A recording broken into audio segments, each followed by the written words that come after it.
Ito pong neon sublimation dito sa Audyon 2. Nakapag-run po ako ng 9 meters last week.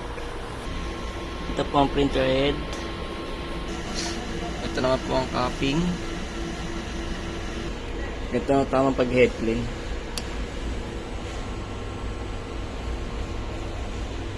Ito pag nozzle check.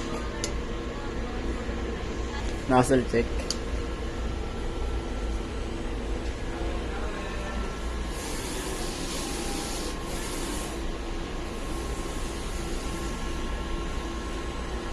Dito naman ang ink system, nasa tama lang.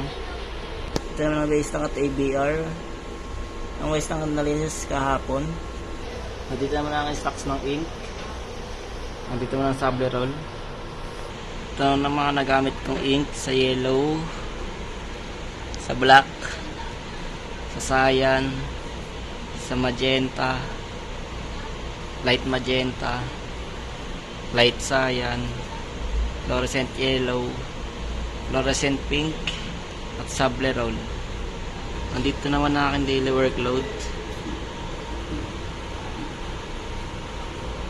Ito naman ang aking daily checklist.